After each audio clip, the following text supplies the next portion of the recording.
Olá, tudo bom? Hoje nós vamos falar sobre entrevistas no material científico. Tanto na dissertação de mestrado quanto na tese de doutorado, ocorrem muitos problemas com relação à entrevista, simplesmente porque os pesquisadores não tomam alguns cuidados básicos que devem ser considerados. Vamos pensar em alguns? Primeiro, se você fala de entrevistar pessoas, você tem que ter o cuidado ético. A primeira coisa de tudo é você conversar com seu orientador, investigar se você vai precisar encaminhar algum tipo de projeto para o comitê de ética, para você saber se você vai poder ou não entrevistar. Ou seja, se você vai seguir todos os padrões éticos da pesquisa, todos os padrões que uma pesquisa científica exige na entrevista com pessoas. O comitê ético, ou também conhecido como CEP, ele pode ser da instituição, então existem instituições de ensino superior que possuem o comitê de ética e você tem um trâmite interno para seguir, mas a maioria das instituições não tem. Como que funciona? Existe um site chamado Plataforma Brasil, que é onde você vai depositar o seu projeto lá. Esse site vai mandar para o comitê de ética mais próximo da sua região, mais próximo de você, e você vai fazer tudo online. Vai fazer o projeto, vai dizer o que você está querendo fazer, vai indexar e esse projeto, esse comitê vai analisar. Essas reuniões, elas são feitas mensais e o comitê de ética pode pedir vários apontamentos.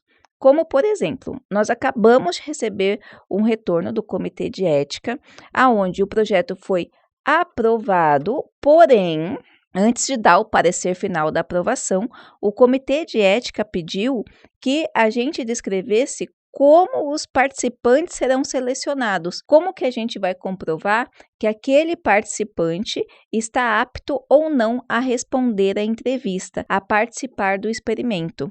Ou seja, no meu processo de intervenção, como eu vou saber se aquela pessoa vai me responder, se ela está com clareza mental e não tem algum tipo de alteração para me responder o questionário? Então, veja os cuidados da pesquisa. Na entrevista, a gente tem que pensar em todas as interferências que nós vamos fazer na vida do indivíduo e como esse indivíduo pode fornecer melhor qualidade. Então, primeira coisa, comitê de ética. Viu que precisa do comitê de ética, já começa a preparar um trabalho para você passar, tá? O trabalho que eu falo é um projeto, porque no comitê de ética você tem que apresentar um projeto e preencher uns campos no formato de projeto. Outra questão que você vai precisar pensar em paralelo, até mesmo para executar o seu projeto, é a questão do formato da entrevista que você vai fazer. Se será uma entrevista que você vai ter uma abordagem qualitativa e vai fazer um roteiro. Por exemplo, numa pesquisa com abordagem qualitativa, a gente tem, eu vou querer saber alguma coisa de uma pessoa específica. Por exemplo, eu vou entrevistar um gestor de uma organização, quais são os seus maiores desafios ou suas percepções no sentido tecnológico. No roteiro de entrevista, eu só vou ter algumas perguntas para nortear a conversa. Então, por exemplo, eu pergunto como que o senhor viu a evolução tecnológica dos últimos anos e deixo a pessoa falar livremente. Na pesquisa qualitativa em formato de roteiro, o meu interesse vai ser compreender o que essa pessoa tem de fala. Por que só são perguntas roteiros? Porque o que me importa não são as questões, mas as questões apenas vão tirar dessa pessoa alguma coisa a mais, vão tirar suas percepções, a sua fala, mas o que me interessa é a fala. Por que então ter pergunta roteiro? Porque tem gente que responde muito pouco, ou tem gente que não fala o que a gente quer saber com profundidade e você precisa ficar tentando mecanismos para tirar da pessoa. Mas nesse caso da pergunta, da entrevista via roteiro, o seu foco vai ser o que a pessoa tem para falar sobre aquela área de conhecimento, e não a pergunta em si, mesmo porque não são perguntas, são roteiros.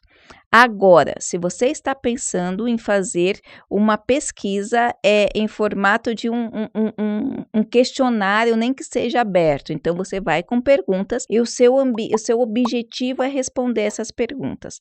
Você vai ter que tomar muito cuidado com que tipo de pergunta que você está fazendo, porque essas perguntas precisam responder o que a gente chama de menções ou categorias. Então, você não pode fazer perguntas na sua cabeça.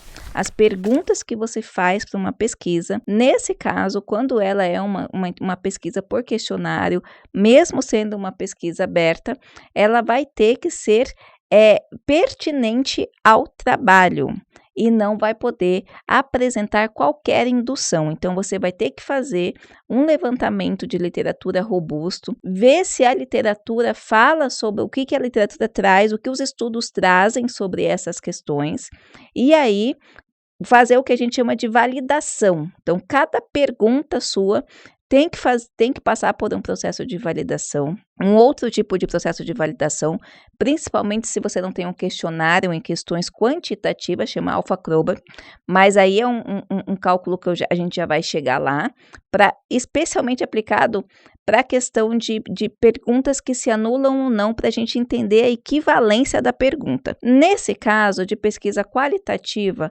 onde a entrevista será aberta, você tem que fazer o quê? Direcionar as perguntas de acordo com a literatura, fazendo essa amarração e justificando a pertinência dessa pergunta. Há alguns questionários que eles adotam a escala Likert. Isso aí, acredito que você já tenha visto, que são aqueles questionários fechados, aonde você tem uma afirmação, uma pergunta, e você tem concordo, não concordo, concordo plenamente, discordo plenamente. Essa escala Likert, ela pode ser de 3 ou 5 pontos. Então, vai depender da ferramenta que você está utilizando. Nesse caso, eu acho bem mais fácil que você adquira questionários que a gente chama de ferramentas validadas. Por exemplo, eu quero saber se os indivíduos possuem estresse e depressão do determinado ambiente. Existe a tese inteira ou teses inteiras que já fizeram estudos de ferramentas que possam medir. Nesse caso do estresse e depressão, a gente pode citar como exemplo o DAS-21. Então, por exemplo, existe uma ferramenta já aprovada pelo Conselho de Psicologia, já tudo certinho, que se chama DAS-21, que já está validada, e se você quiser entender se esse indivíduo apresenta características de estresse e depressão, o que você vai fazer? Você vai aplicar esse questionário, são ferramentas validadas.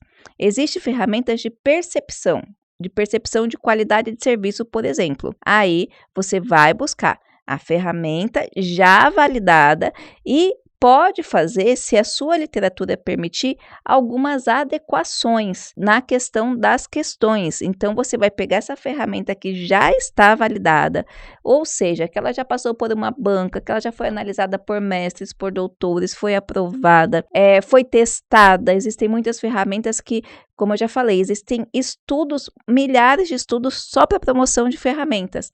Então, se você está pensando numa entrevista, principalmente no modelo quantitativo, que usa daqueles critériozinhos de escala Likert, 3 ou 5 pontos, eu sugiro que você vá atrás de uma ferramenta já validada para a sua pesquisa. É uma opção muito interessante. Precisa também passar pelo comitê de ética? Depende da pesquisa que você está fazendo.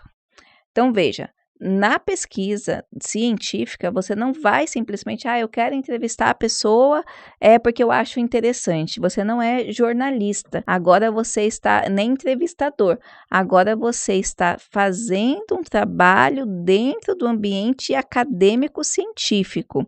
Agora você vai precisar ter cuidados com critérios que numa pesquisa ou numa entrevista normal você não teria. Agora, você vai precisar se preocupar com todos os pontos. Você vai precisar se preocupar se essas perguntas são válidas, se tem alguma inclinação, se elas são sugestivas, porque se você não se preocupar com isso, o seu estudo inteiro pode ser rechaçado. Veja bem, ele simplesmente pode ser um estudo aonde não vai ser considerado científico.